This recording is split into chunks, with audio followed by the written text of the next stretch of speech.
Hey guys, this is GamerCal. Welcome to another Pokemon Trading Card Game History video. Just before we start this, I do apologize, this one's taken a while to come out, and the next one, going over Obsidian Flames and most likely 151, is going to take quite a while as well, because I've actually been quite busy on the video game front for the last month or so.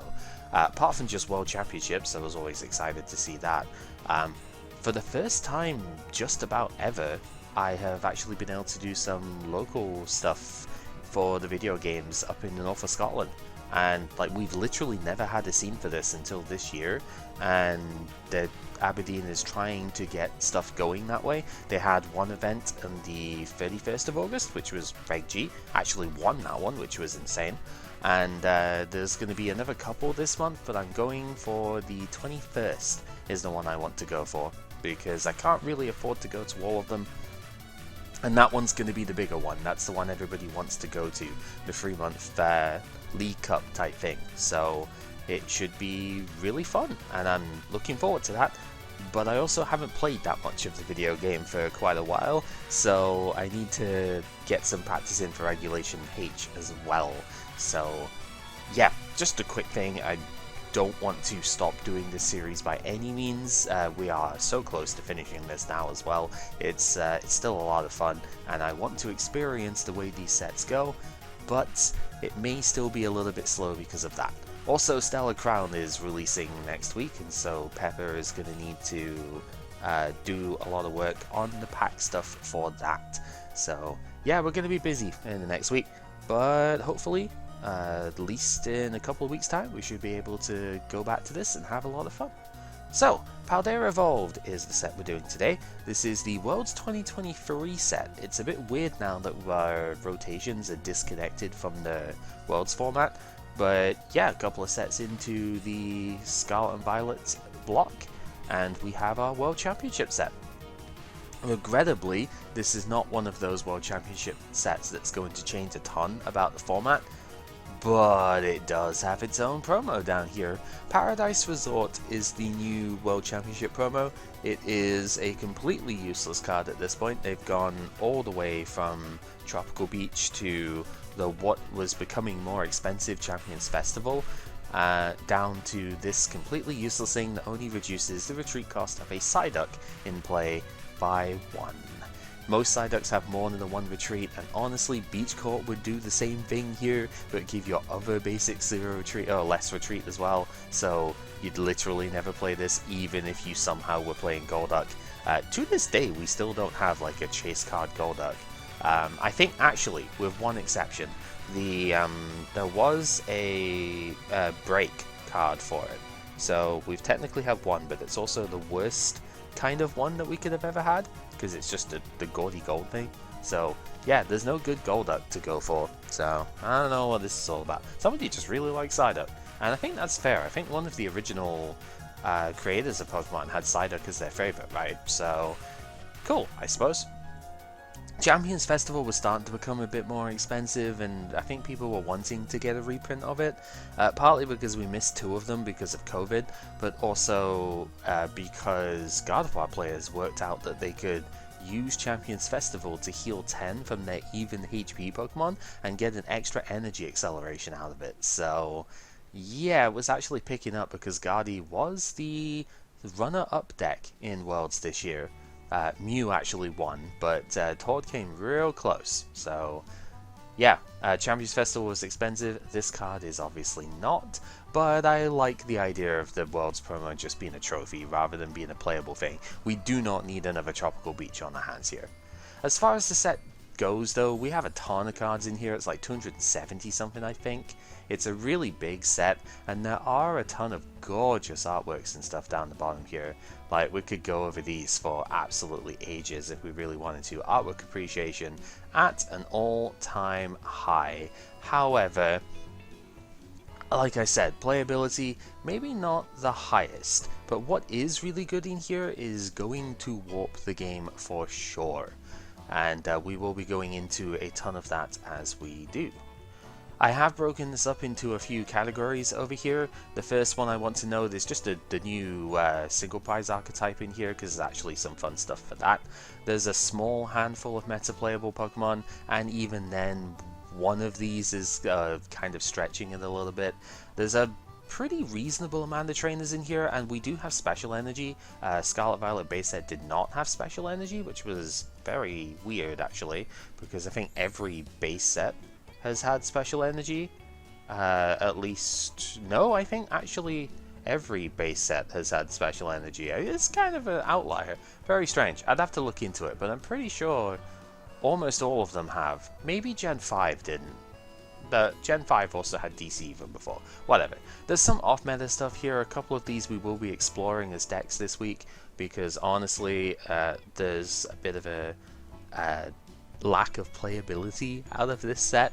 So most of the decks that were very good before just got some incremental upgrades in this set. So we want to explore some new stuff, and there's some of my favorite design coming in this type of bit, so that's fine. And I did mention in the Scarlet Violet base set that I do think this era would be very good for drafting, and there are a lot of cards actually which are good for drafting. And even some of these would be playable for GLC as well. So we can talk about that type of format too. I do honestly really like a lot of the cards out of this set. They're just not meta compatible, unfortunately. They're not competitive enough. So there you go. Let's talk about the new single prize archetype here, because it is a rehash of our fan favorite. It is United Wings, the Night March equivalent here. We might see this if Sai decides he wants to play this, because I don't think he wants to actually play the Tinglu deck in the end, and it's not just because of what I'm playing this week. It just isn't very fun. But he thought I wanted to play this, and I tried it. I just didn't like it that much, unfortunately. But it's right up his alley. Hopefully we will get to see it.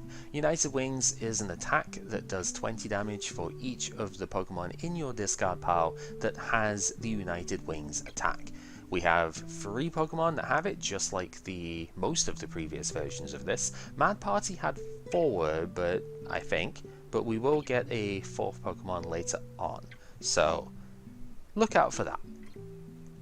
So the ones we have are the Murkrow, which is attacking for a single Darkness Energy, which is really good, and also hits Gardevoir and Mew for weakness. So some fun stuff there. We do have a Wattrel and a Flamigo that both hit for a double turbo energy, so they will have lower damage output unfortunately, but you can attack with every single part of this for 1 attachment, which is really nice. And the bonus for the Flamigo is that it will allow you, when you bench it from hand, to search your deck for 3 more Flamigo and put them into the hand as well. So you can then discard them with something like an Ultra Ball or Research and instantly build up your count of United Wings in the discard.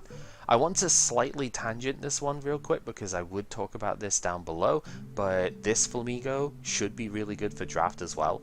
Drafting the entire deck here for the United Wings is practically impossible because you don't get enough commons and uncommons to make it work. The most I have ever had is about 9 names, and you really need all 12 to even stand a chance, because the other card we're going to talk about here is not available in Scarlet Violet block. So this deck would not function that way. However, Instaflock should be pretty good for draft because there are 2 more Flamigo that come out later on, which are both incredibly powerful in their own right for the draft environment. There is one that for 2 energy does 60, and then if you've got another Flamigo in play, it does 60 to one of the opponent's bench as well. Very strong when we don't have bench barrier in play. Because it's just not in Scarlet Violet block. And then there is the fighting type Flamigo that I think it's for fighting the colorless, does 20 plus 20 for each of your opponent's bench Pokemon, so that could hit a good weakness as well, and both of them will be searchable, so really cool.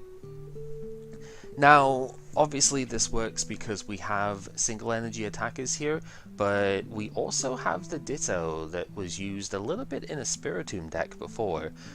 Ditto with the Sudden Transformation ability lets you use any attack from a non-rule box basic Pokemon in your discard pile, so long as you can pay for that attack.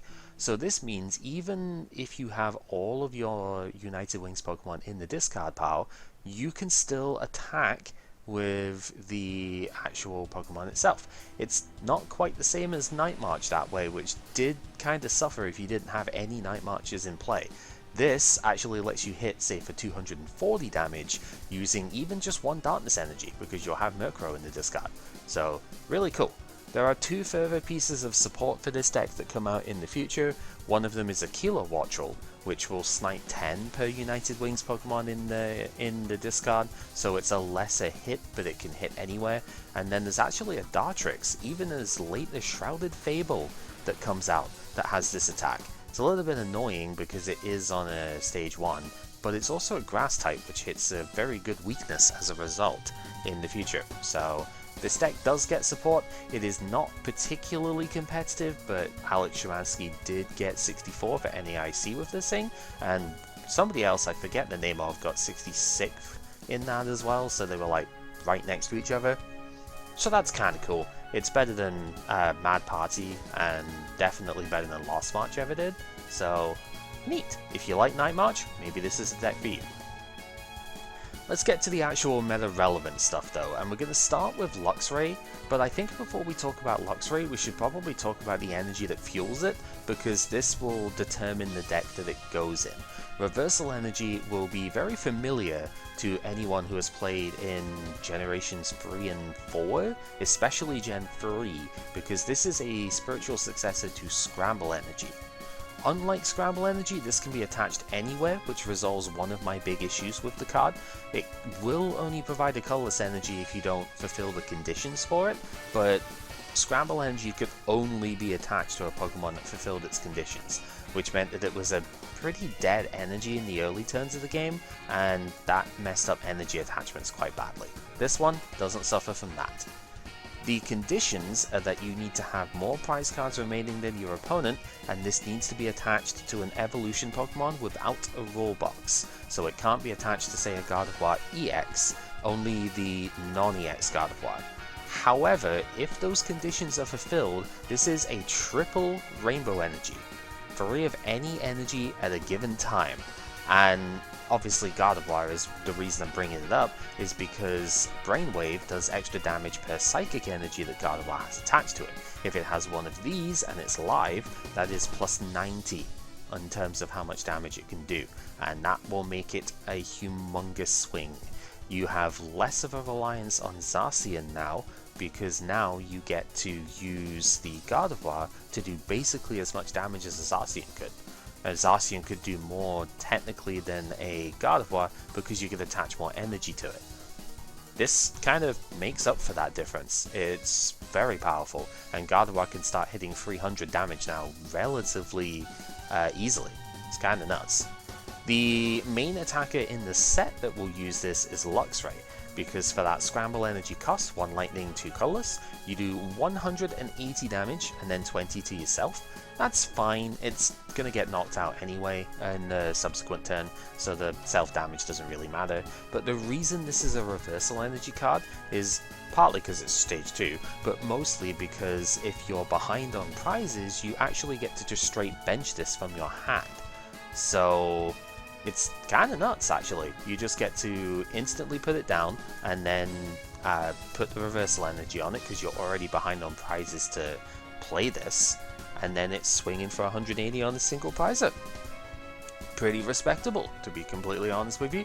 And yeah, Gardevoir decks did actually play 1 copy of this alongside somewhere between 2 and 4 Reversal Energy, depends how gung-ho the player of the Gardevoir deck was, and it's really good. Gardevoir as a deck did take a couple of turns to set up, so they did go behind on prizes, and this was one of the really good ways of mitigating that. Spiritomb alongside the reprint of Choice Belt in this set are the two cards for me in here, mostly because they mess up draft, unfortunately, because they do nothing for draft, but oh well. It's a holo, which makes it even worse for that, to be honest. It's a 60 HP basic, whose Fettered in Misfortune ability prevents basic Pokemon V from having abilities themselves. the obvious design for this is please stop playing Mew for the love of God, because this stops the Genesect V from being able to draw cards so long as it's in play. However, the problem is that Fusion Strike energy is busted.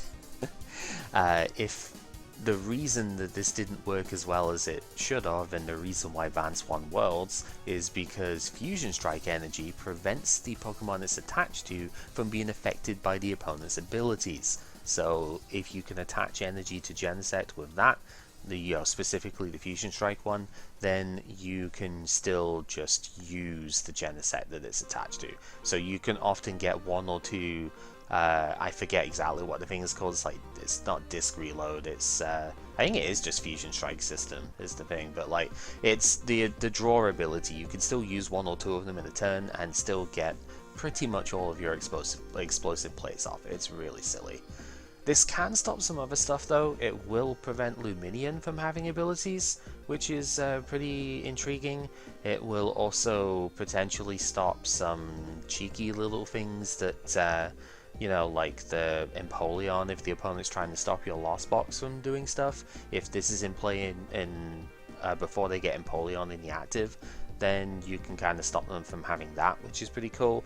There are other things, but I'd have to truly just go back through the pool and see what we've still got, because we don't have Crobat, right? So there's and Eldegoss is gone as well, so there's a bit of a limitation there. There's actually one cool one that you can use it for in your own way, and that is Slacking V, whose ability is purely negative, where it actually can't attack if you have an even number of prize cards remaining. But the attack itself is really, really powerful, and this would be one way of actually being able to utilize that to your advantage, and not only shut the opponent's Mew deck away, but also give your Slacking the ability to attack at will, which is pretty cool. Mimikyu has Safeguard, but it's not a good kind of Safeguard. It only prevents damage from attacks, but it does prevent it from EX and V Pokemon specifically, not Rule Box Pokemon, which they're always a bit cagey about whether they're going to have Rule Box or not Rule Box on these things, and I think this is just to prevent the situation of Rule Box Pokemon, including things like Prism Stars, and right now obviously the Radiant Pokemon, but the next mechanic that way, if they make, I don't know, a Shining whatever and it's got a Rule Box on it, they probably don't want to thingy that. What if they reprint Pokemon Star, right, and they would have Rule Boxes and this thing would stop it. They don't want that, so I guess there is that. However, this doesn't prevent anything except damage, so it's a strict downgrade on the Safeguard that Sigilif had back in Gen 5, so I'm a bit lukewarm on this one. However, it is a very good chump blocker, especially for control decks, and if you can hit and run into this thing, it's pretty good, because its attack is nothing special. 7 damage counters on the opponent's active for a Psychic and a Colorless is kind of bleh, but it gets the job done, I suppose. It can KO itself, so I guess in the mirror it's fine, but yeah, you're not really using it for its actual attack, let's be real. Squawkabilly EX is very important, and probably the best overall card in the set outside of a certain trainer we will speak about later on. It's a 160 HP colorless Pokemon, so really, really fragile, and you would expect that ability like this kind of needs to be on something this frail, because it's sort of like the Dene, but with a different condition attached. Squawk and Seize can only be used on your first turn, but it can be used at any point during your first turn when you have this on the bench, and then you get to discard your hand, draw 6 cards. On a hard once per turn, so you can't use this multiple times, but it has a couple of advantages that the Dene did not. For example, you can Nest Ball search this, and you do not have to use the ability immediately. So you can Nest Ball it and then play out the rest of your turn. If you go in second, that can include a supporter card, like, I don't know, a Research for example. And then you can choose to Squawk and Seize later on in the turn so that you can dig much deeper for what you actually want, which is really cool. Don't sleep on the attack here either though, because Motivate is actually really good, and I'm pretty sure the Roaring Moon players at the world's finalists actually used this attack during that game too. Maybe not because of its iron forms, but I'm sure one of them used it. Maybe it was in the juniors, I don't know. But it does 20 damage for a single colorless, and it attaches up to 2 basic energy of any type from your discard pile to one of your benched Pokemon. So if you're going second and you Squawk and seize a couple of energy into the discard, you can accelerate them straight back.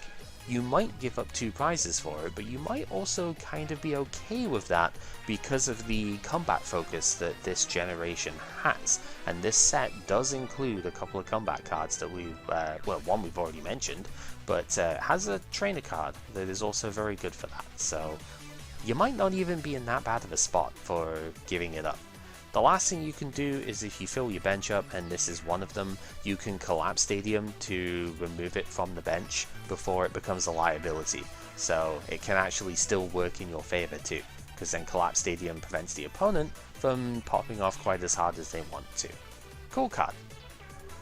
Baxcalibur and the Chien-Pao that goes with it are the biggest archetype from this set, and I will be playing this, but I won't be focusing as much on Chien-Pao as the decks of the time did, because I don't think that's the successful way to run this deck. Baxcalibur is a functional reprint of Blastoise from Generation 5, which had the Deluge ability.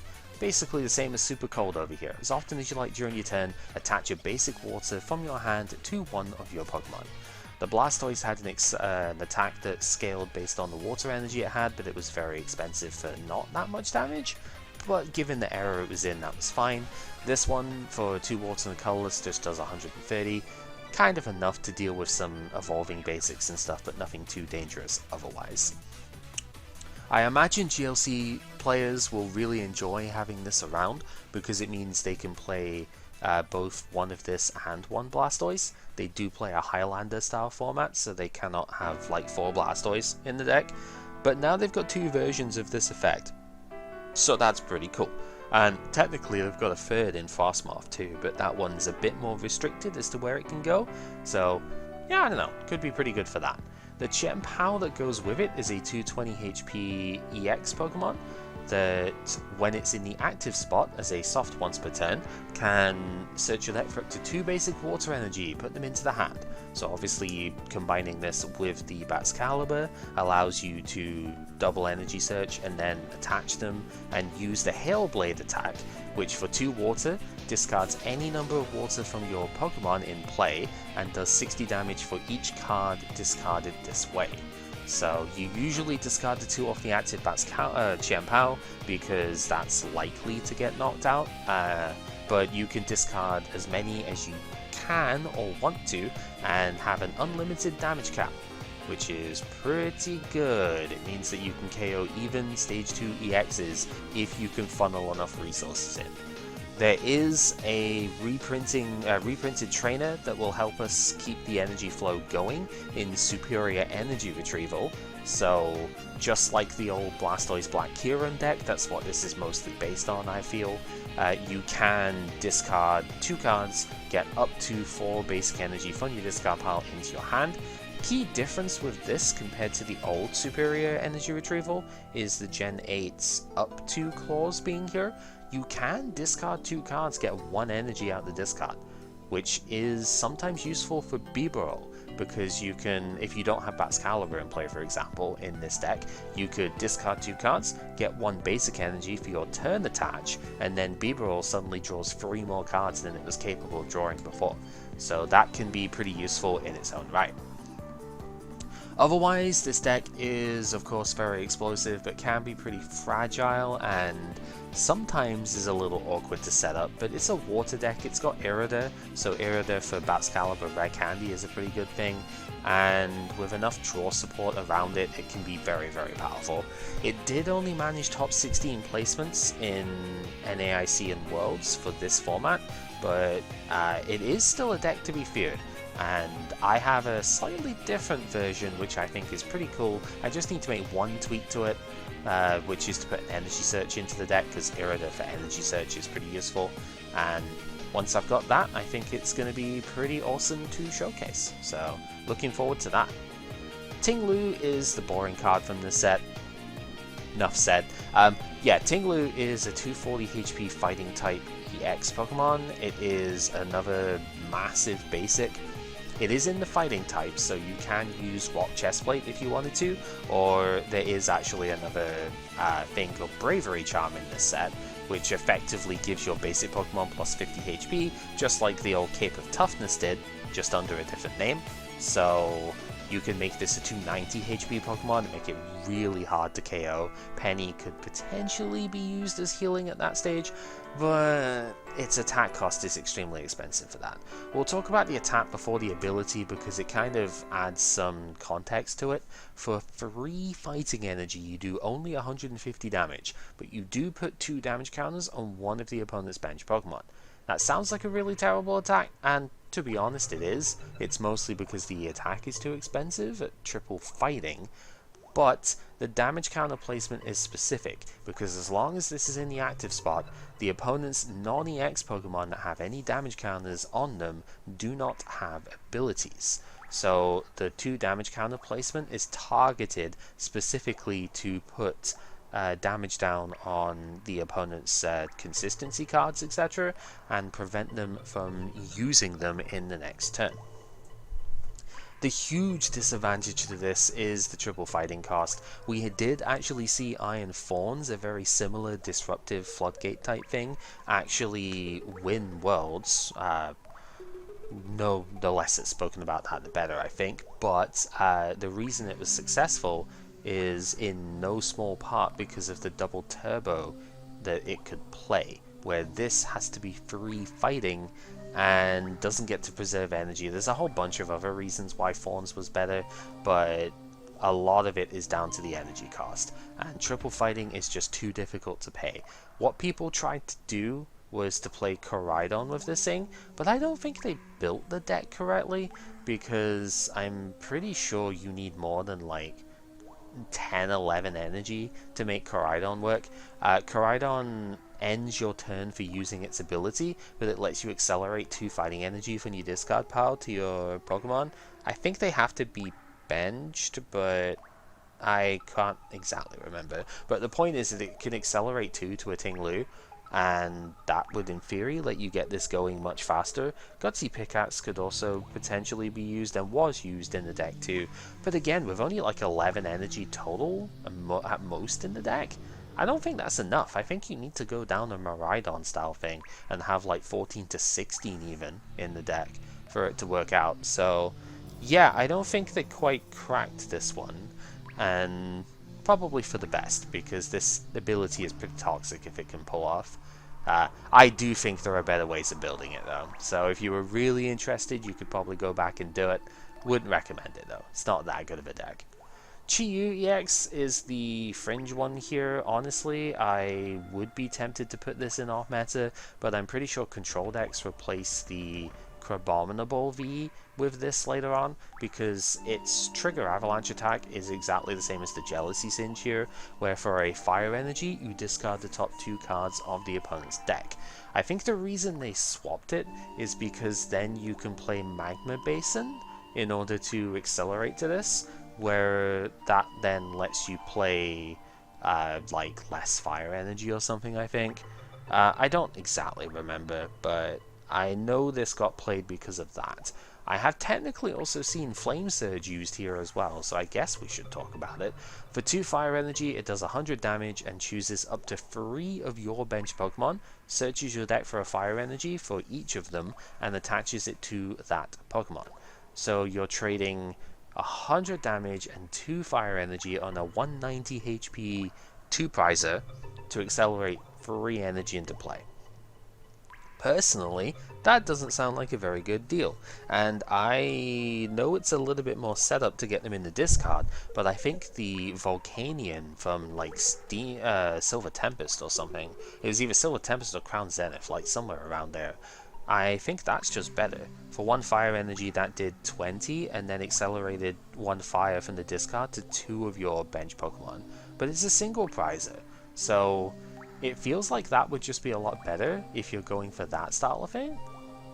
But I don't know, and Jealousy Singe did see play, so I can't really give this anything less than meta relevance, you know. On to the trainers and the energy, and we've talked about a couple of them already, but we do have another reprint in here in Super Rod, which is fantastic because we did lose Ordinary Rod. This is very similar, but gets you one less card in total, but also lets you take 3 of the same type. So personally, I really think this card is a lot better, and I'm very excited to have it back. It does have the Gen 8 clause of the up to in its text here. Shuffle up to 3 in any combination of Pokemon and basic energy from the discard into the deck. So if you only need 1, don't clog up your deck like you would have had to with the old Super Rod. Ordinary Rod taught us this already, and yeah, it's just as good here. Really, really strong card. Can let you get free energy if that's what you need to, so super good stuff. Giacomo doesn't see a ton of play outside of control decks, but I think that's just because of the limited nature of it here. It is a supporter card that discards a special energy from each of the opponent's Pokemon. Very, very powerful effect here. Honestly, if we had basically Startling Megaphone, but for special energy back in Generation 6, it would have been like the most broken card ever. And even as a supporter card, this is ridiculous. Like, energy destruction is always powerful. The problem comes in when the top decks aren't playing special energy.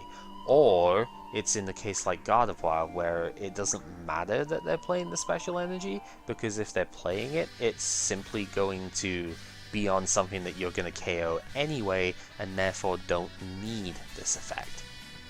However, in the right situation, this effect is ridiculous, and consider something like Mew or even Lugia that you play against. This could be devastating in the right situation. Discard like free energy off their board.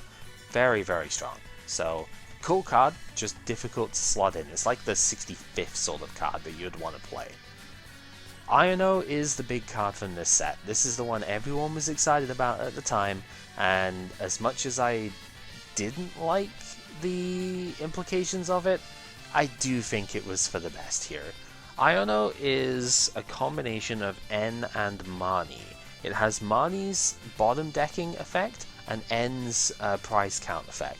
Each player shuffles their hand and puts it onto the bottom of their deck. If either player put any cards onto the bottom of the deck that way, both players get to draw a card for each of their remaining prizes. So it's like N, where N shuffle drew instead of bottom decking your hand, but it's like Marnie in the sense that you don't get to see the same cards again, right? So, I don't know. I ultimately didn't really like Marnie. I thought it was just an exceptionally annoying card, and I can kind of see the same thing with this, but I think the fact that this is more of a comeback tool is where I kind of make a distinction for it. I'm not really sure, because when Fates Collide in Generation 6 reprinted N, I was heavily against it, and I think I was in the minority for being against it at the time, but I just really didn't like the effect coming back at that point. But here, I think it makes more sense nowadays, and in a transition period where we're going, more or less we're at a 2-prize max format at this point. Like, we're no longer in the tag team, the VMAX heyday. You can still play some VMAXs, but there's only one deck that really does, two decks really, right? There's like the Mew and the Rapid Box. Sometimes you'll see Arceus, Duraludon, and Umbreon stuff, but for the most part, like, they don't do as well. They have their tournaments here and there, but it's mostly just like 2 prizes that get played now. And in those sort of slower paced formats, compared to drawing half your prizes in one turn, it does make a lot more sense when there are more turns in the game to have this kind of effect in play. And it's also kind of nice to not have to discard all of your resources, but still be able to draw like 6 cards at the start of the game. So I do think it is like okay. This kind of design can get a little bit tricky when you start being able to manipulate how many prizes the opponent has left, however.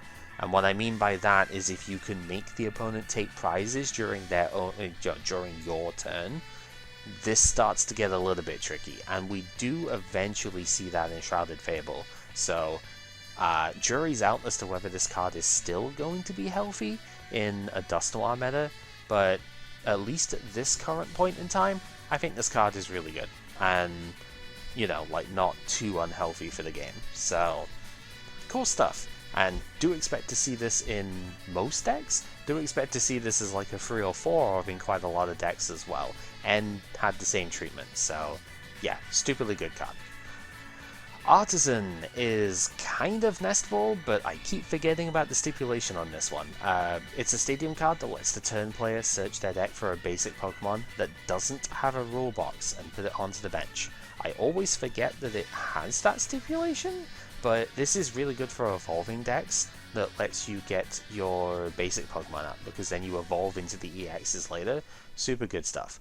It also means that things like Arceus and you know, the Mew VMAX can't really take advantage of this as much as you can, so it can actually be relatively one-sided, which is pretty cool. Most decks do play Manaphy though, so they would at least be able to get that.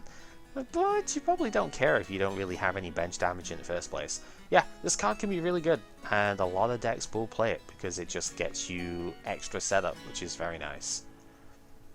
On to the special energy then. Jet Energy is what revives Lost Box and Giratina outside of Lost Box as well as a deck archetype. This one allows you to switch to the active if you attach it to one of your bench Pokemon. So think of it in Lost Box, where you've used your Comfey, you've flower selected, you bench a Comfey, you jet energy on that Comfey, suddenly that Comfey is active, you can flower selecting, and you've already got an energy on it, so you can pay retreat to your third Comfey and get your third selecting in the same turn. Giratina also does not have to discard to Lost Zone special, like basic energy in particular, so you can use this in Giratina as the colorless for its attack cost, and Lost Zone this energy to preserve one of your grass or psychic energy too. Versatile card, sees a lot of play in a lot of different decks. A lot of decks do have specific color requirements though, so you can't like play this in Gardevoir, you can't play it in Charizard when that comes up later, at least not like reliably, so it has its restrictions, and that's perfectly fine. Good card nonetheless. Luminous Energy is our Rainbow Energy for Gen 9, and I hate this one. Those, again, who have played in the old days of Generation 3 and 4 will recognize this as basically a reprint of Multi-Energy, just under a different name, which is Mark number 1 against it. Why didn't they just make it Multi-Energy? Would have been fine. As long as this card's attached to a Pokemon, it is a Rainbow Energy, but if you have any other special energy attached, it's colorless instead. And the big problem that I always had with this type of effect is that it eats into your basic energy count, because you want to use it in a deck that like relies on 2 different types of energy, right? But the problem is that then prevents you from attaching other multi-energy to the card, because if you have 2 multi-energy, that's 2 special energy, and they're going to swallow each other's color costs, right? They just become 2 colorless, and it's really, really bad. This prevents you from playing it in Lugia, which is probably why this came back and not a Rainbow or Aurora Energy, but at the same time, it also makes the card virtually unplayable for a ton of archetypes. Like, Regis would have loved this to be playable again, and they just don't have anything that can be used. It's really annoying, to be honest. Yeah, I don't like the card, and I don't think it really sees any meaningful play ever at the moment, but hey, it's possibly one for the future. In Draft, however, there's a couple of cards this can work with in the Tinkaton family, one of which we'll see in this set, so in Draft this might be worth it if you can pull enough of it. Finally, we have Therapeutic Energy. This one is mostly played in Lugia, actually. I think this creates the colorless Lugia as a proper deck archetype at this point. As long as this is attached to a Pokemon, it cannot be asleep, confused, or paralyzed. It can still be burned or poisoned, unfortunately, but this is really useful for Snorlax, who will put itself to sleep and have to flip 2 coins to wake up. You can just attach this, recovers from the sleep, and you're good to go. Or you can preemptive it with the Archeops, and you don't fall asleep. It's really good. That Snorlax is just very powerful in general, so nice to have a bonus for that. In Draft, there are a couple of applications for this as well. We'll go over those as we rapid fire through this lot. Into the off meta here, Pepper is going to be trying the Fortress EX here. This is a 270 HP Terror EX. It's kind of irrelevant that it's a Terror, but that's fine. I guess it can't take bench damage, but it's dying the moment it comes into play anyway, so we don't even need to talk about the attack, to be honest, because it's just not going to be relevant. Exploding Energy is the only thing we care about here. You can, once per turn, search your deck for up to 5 basic Grass Energy, attach them to your Pokemon in any way that you like. If you searched your deck at all, you KO this Pokemon. So you're giving up 2 prizes. Hey look, there's that Iono tech that we were looking at before. Give up 2 prizes, and then accelerate 5 energy into play. And the combination is used with Wo-Chien-EX over here. 230 HP, so a bit bulkier than most of them, but not as bulky as the Tinglu. But that's okay, because this one does more damage. For 2 grass and a colorless, Covetous Ivy does 60 for each prize card the opponent has taken to one of the opponent's bench Pokemon. It does have to be to a bench Pokemon. You are not allowed to attack the active with this, which I hope does come up during the main games, because I don't think it came up in practice, but it is bench only, so Manaphy will stop this entirely. However, that's still a lot of damage, right? Because you're giving up 2 prizes to accelerate to this, and you've got to think you've probably given up another prize somewhere along the lines, so it's like 180 to potentially 300 if the opponent only has 1 prize remaining. That's pretty spicy, to be honest. Forest Blast also does 220 damage if you attach an extra Grass Energy, so 4 total. So that's fine, 220 is a reasonable number. It KOs all the basic EXs like Chien-Pao and Miraidon, and you know, pretty solid number overall, right? Does a decent amount, and it gets its energy acceleration from this guy, which is pretty fun. And the idea is on the turn you explode, you're playing like 4 Iono and 2 Roxanne, I think he's got at this point. So you're looking to pair it with a Disruption card, prevent them from having any draw power basically. And if you can Covetous Ivy the Bibarel or something, if they're playing that, then all the more power to you, right? You just get to stop them from having anything, which is pretty good. Meowscarada is the deck I'm most looking forward to this time. I really love this kind of thing. It's just a shame that it's not like super good. I think it had a couple of tops in the next format because it hits Charizard for weakness. Yeah, try wrapping your head around that one, right? It's a free 10 HP stage 2. For 2 colorless energy, does 100 damage plus 120 more if the opponent's active has any damage counters on them.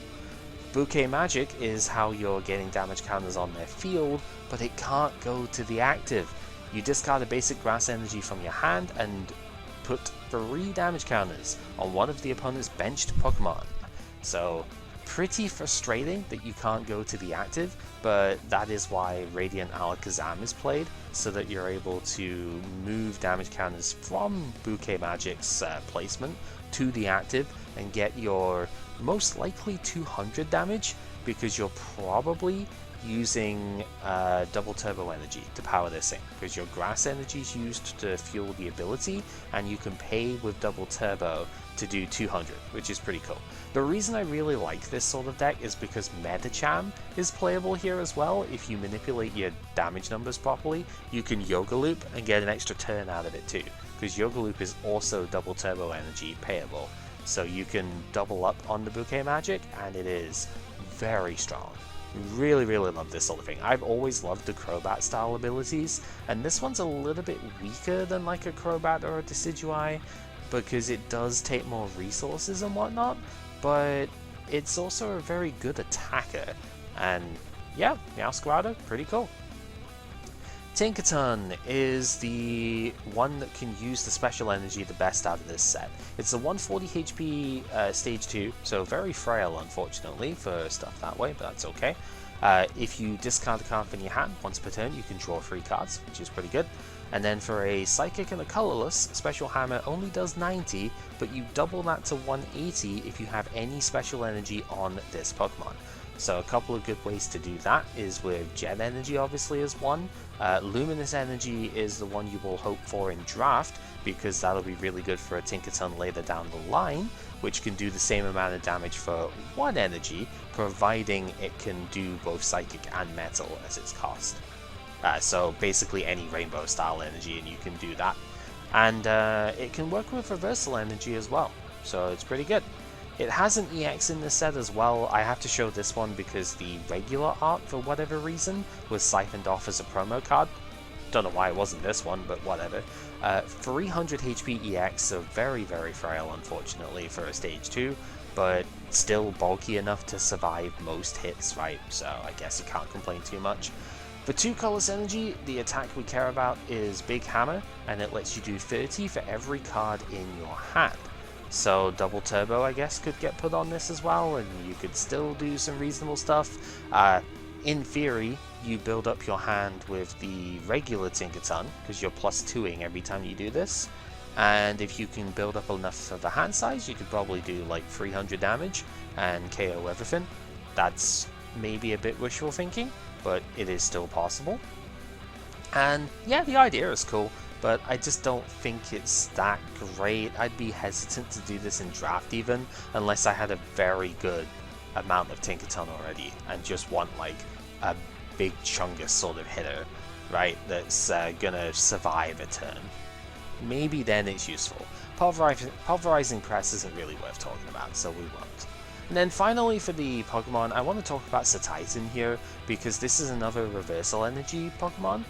For 2 water and a colorless, this 180 HP stage 1, by the way, does 80 plus 140 damage. The condition is that you have to have a special energy attached, so Reversal Energy is perfect for it, but if you just have like a Jet Energy or even a Luminous or something, you could still do 220 with this. And 220 is a solid number, like you are KOing Miraidon, etc. with it, so don't fully discount it. It's pretty cool. It doesn't have a raw box too, so you can potentially use like the pot helmet with it to increase its HP, so it's pretty solid. Decent damage count. There's 2 stadiums in here as well, which are like Chien-Pao and Ting-Lu stadiums here. The Calamitous Mountain, if you attach an energy from hand to one of your basic non-water Pokemon, you take 20 damage. And the Calamitous Wasteland will increase the retreat cost of basic non-fighting Pokemon by 1. Both of them aren't particularly good. I should say you put 2 damage counters, you don't take 20 damage, but you know, same difference, right? Yeah, they're not particularly good, but I guess you could do some weird stuff with the mountain.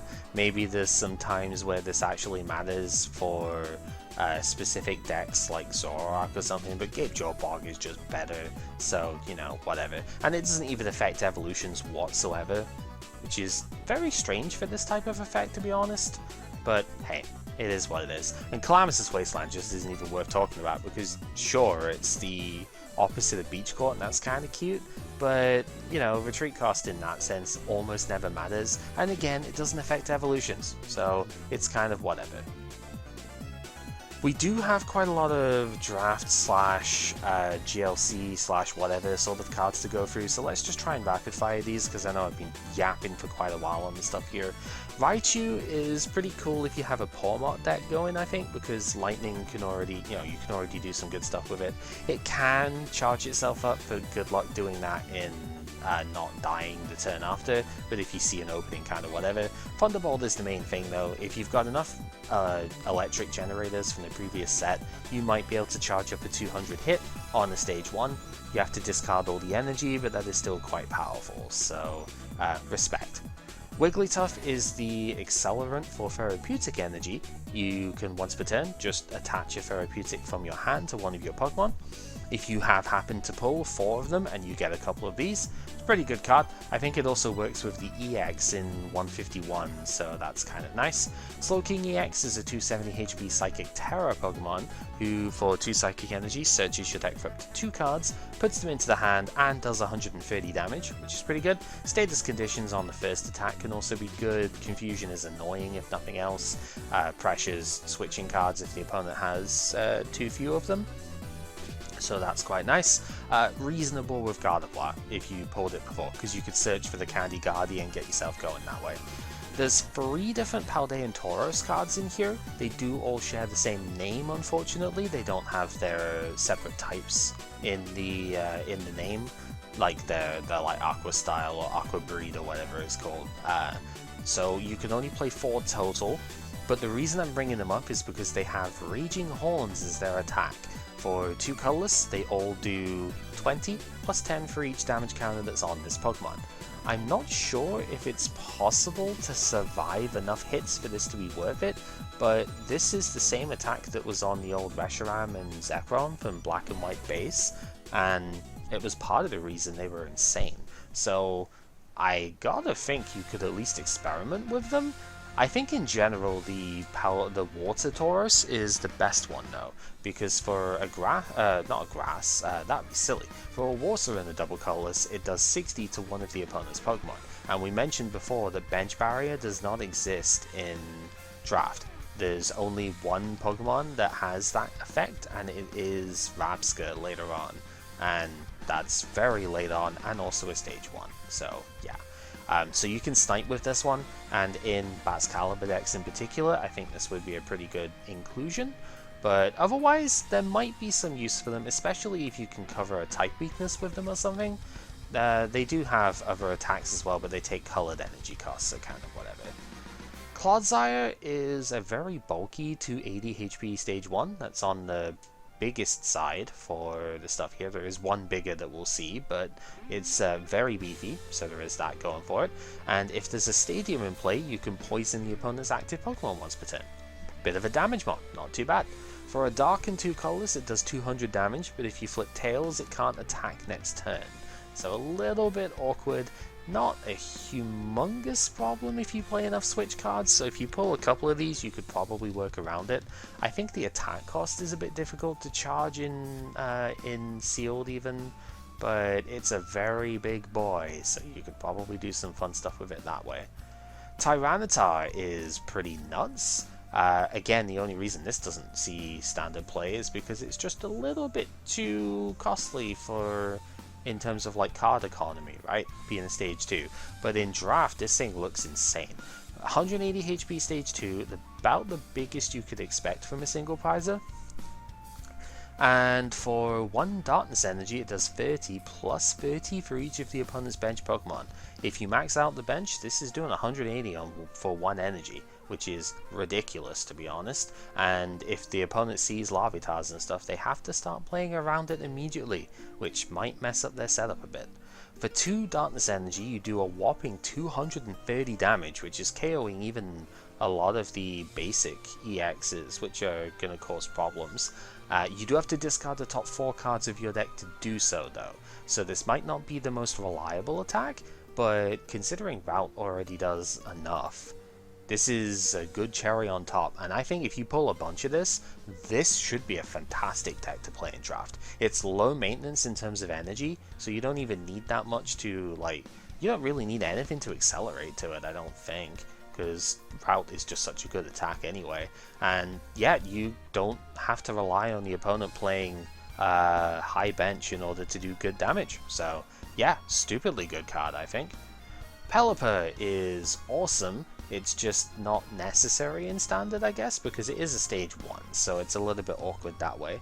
But if you didn't pull Revavroom, this is a brilliant engine that you should hopefully get a couple of during the draft of this set. 120 HP, colorless type, its attack is irrelevant, it's here for the ability. When you evolve this from your hand, you can either choose a supporter in your discard pile or from your deck to add to your hand. So this is both Versus Seeker or Eldegoss and Tapu Lele in one card, which is just bonkers, to be honest. It's maybe a little bit tricky to reuse this thing because we don't have like scoop up net anymore, so it does just kind of get its thing once, but the sheer fact that something like Professor's Research or Boss's Orders are hollows and therefore aren't as easy to pull, being able to reuse your Boss's Orders would be absolutely ridiculous. So yeah, stupidly strong card. Slacking is just a much bigger version of Snorlax. This has an ability this time that forces it to flip 2 heads instead of 1 to wake up, but its attack just regular puts it to sleep, just like Snorlax. But it's a 180 HP Pokemon, stage 2, that for any 3 energy does 240 damage. Are you kidding me? Like, any deck can play this one. If you have therapeutic energy, this will not put itself to sleep, and therefore will just do 240 every single turn. It's basically like having Wheezing in play, right? And neutralizing gassing itself. It's fantastic. So yeah, 240 KOs just about everything in Sealed. And so yeah, put a Vitality Pound on it, it even KOs Great Tusk, right? So stupidly good attack damage. Just, you gotta have therapeutic for this to work. Love Disc is a really good starter card. We did have a bunch of good starters in Scarlet Violet base set, but this one's another good one. For a single colorless energy, search your deck for up to 2 supporter cards, put them into hand. So this lets you keep your setup going for the rest of the stuff. Might force the opponent to Iono you, so you might get messed up by that. But being able to get extra supporters like the couple that we'll talk about down here, but like Jacques, also from the first set, being able to search for evolution cards, very, very good for a draft setup.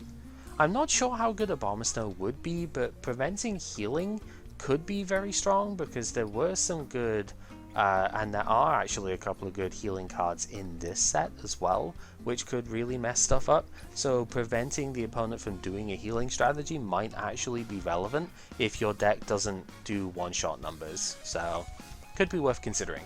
Talonflame is only down here because honestly I just have no idea how you would get the damage counters on it.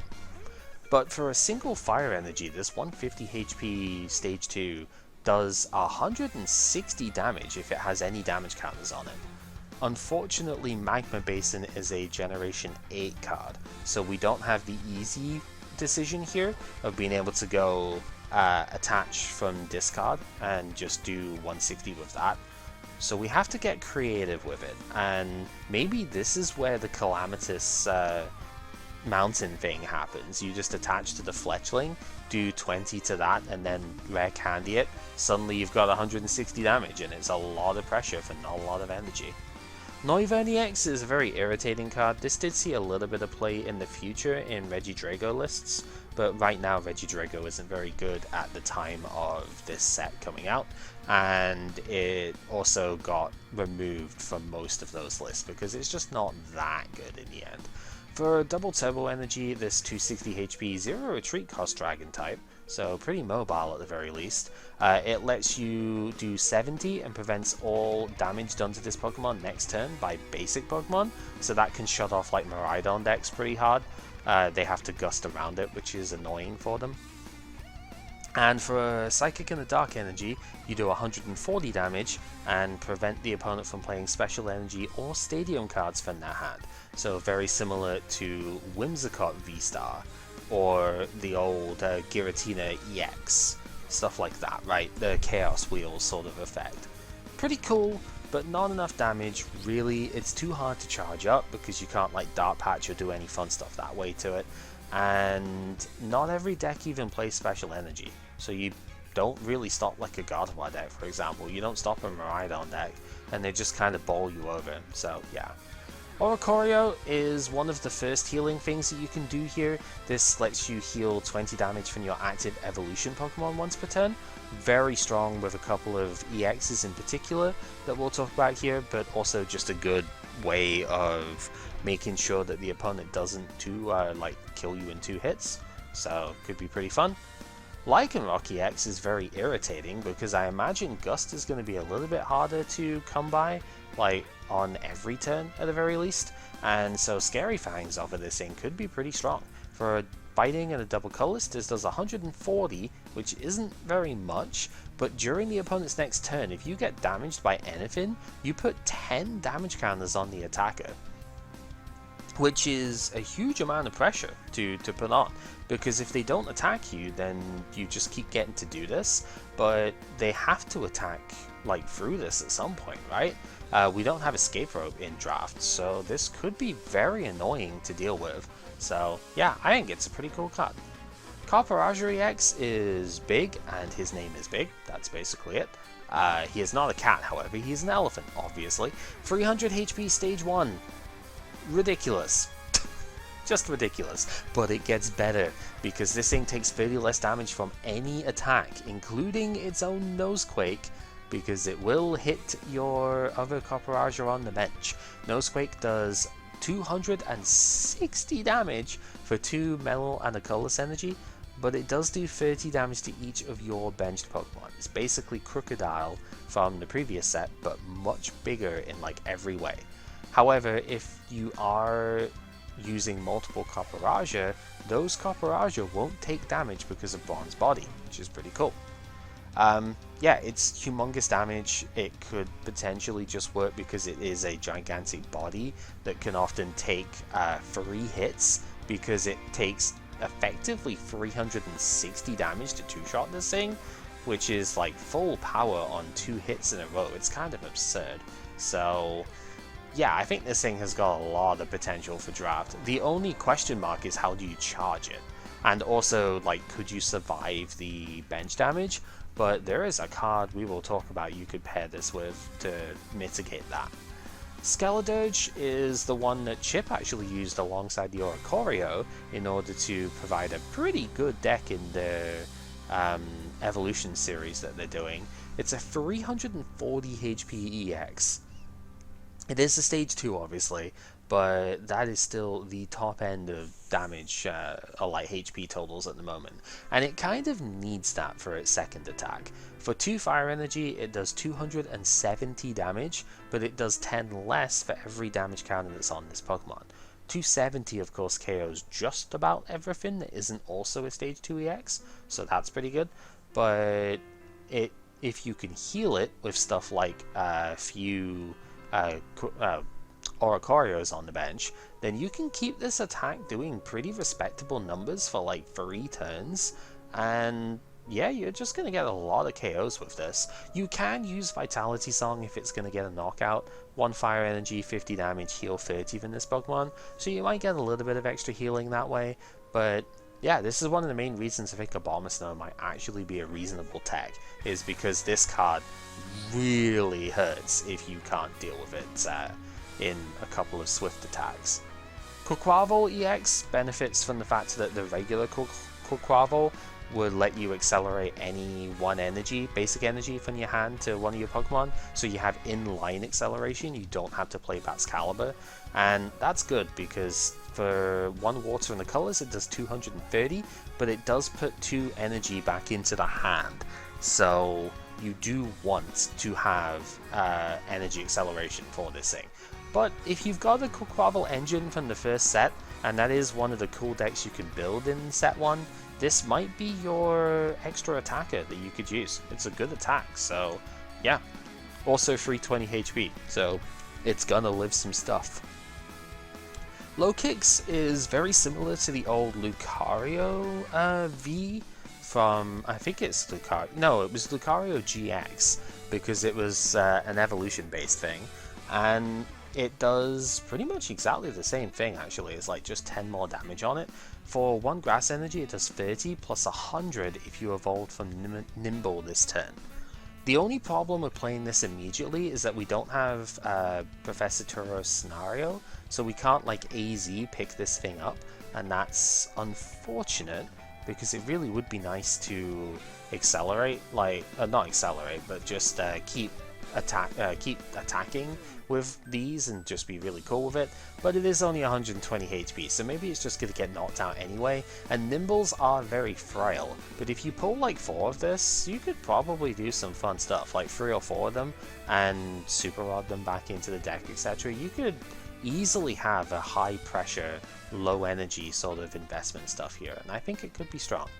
Pawmot pairs very well with the Pawmot from the first set. As a reminder, that one accelerated an energy from deck to itself once per turn, and for like 2 lightning and the colorless it did 230 and discarded all the energy off itself, so it was a big one-hit KO machine. This one adds some snipe dynamics to the deck. For 2 lightning energy, this one does 100 and then 60 to one of the opponent's bench. No bench barrier equals a pretty reasonable effect on this, so yeah, cool if you've got that deck already. Garganical is very powerful. I believe Azul used this one with the fighting stuff that he had, and is very good with a Crocodile if you can set enough of them up. 180 HP stage 2, and the Blessed Salt ability is the main thing we care about here. It heals 20 from each of your Pokemon between turns. So this will heal off any earthquake damage basically, and I guess if you are able to, you could use this with the Copperaja EX as well, and that would prevent your Nosequakes from doing lasting damage to your board, which is pretty cool. So maybe that's a route that you could take. It's okay by itself, but its attack is really kind of underwhelming. Maybe if you play Reversal Energy you could use it though. Not convinced. Cerulege I think is the best Psychic type that you could pair with Gardevoir EX at the moment. For 1 Psychic and 2 Colorless Energy, Fighting Sword does 100 and double that if the opponent is an EX or a V, but let's face it, it's an EX in this case. If you've got enough Bravery Charm, then Drifloon from the previous set is probably the one you would use, but I think this has a lot of merit as well. 200 damage on a single Prizer is very powerful, and honestly, you've got to pull the Drifloon first, let's be real. Very tough thing that way. Kilowattrel already had a pretty good Kilowattrel in the first set that was able to do reasonable damage with Thunder, I think it was. It was like, it discarded 1 energy, it did like 140 or something. This one is entirely colorless in its attack cost, so it can fit anywhere, and Jetwing does 150 for 3 of those colorless energy. Can't attack next turn, but that's okay because, I mean, A, it's probably dying, it's 120 HP, but also it's got 0 retreat, so it's easy just to go into whatever new attacker you want to use. Probably a decent amount of potential for draft. Mabostiff, kind of like the Lycanroc, is just very irritating to deal with. For 2 colorless energy it does only 20 damage, but if you damage it next turn whilst it's in the active spot, it will put damage counters on the attacker equal to how much it took.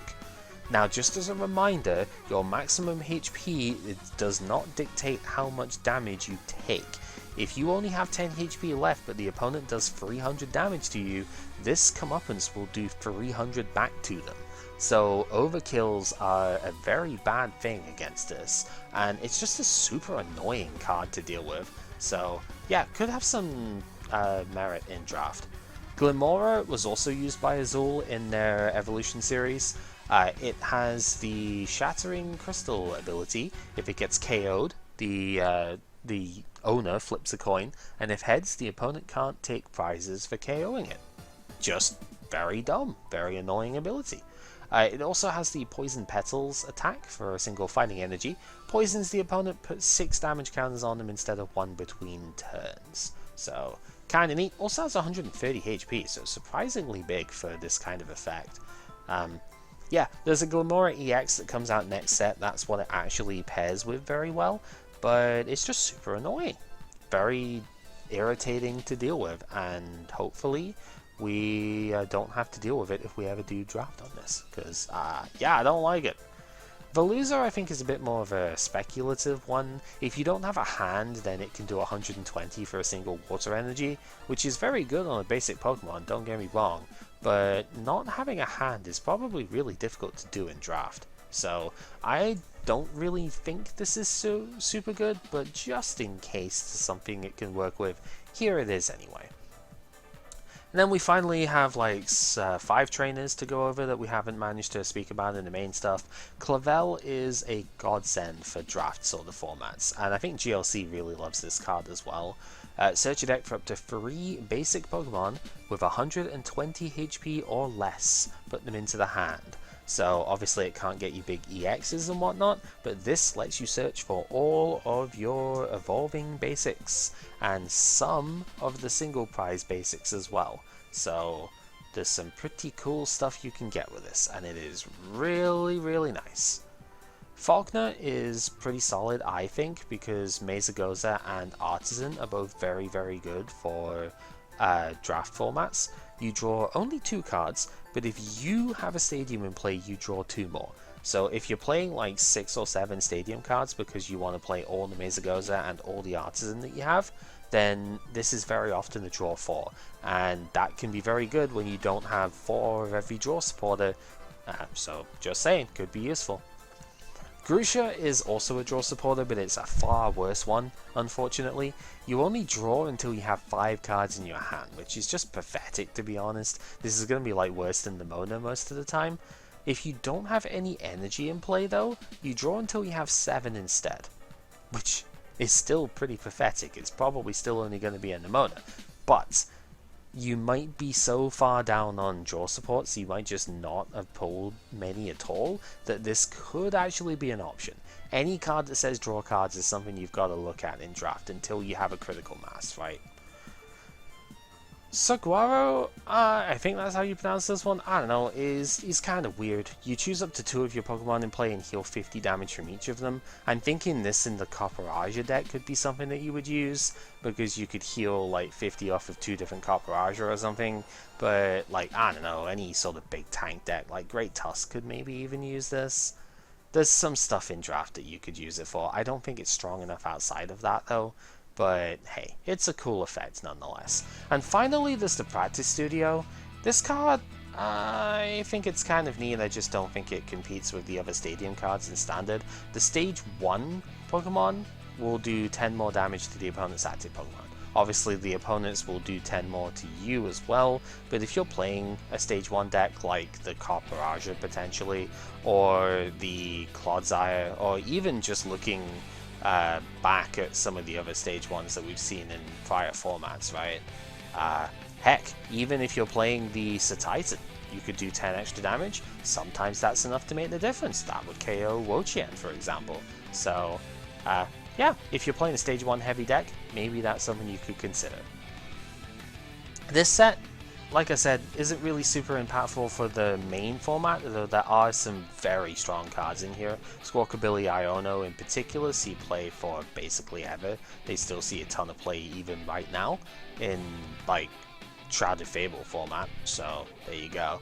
But I think there's a huge amount of cards in here that would see a lot more play in a lower power format like Draft would be. So there's a lot of cool stuff to talk about down here. Maybe someday we'll see some of it, but for now, we will have to leave it there. Thank you very much for listening if you have managed to make it this far. I appreciate you as always. And until next time, when we go through the battles of this lot, take care.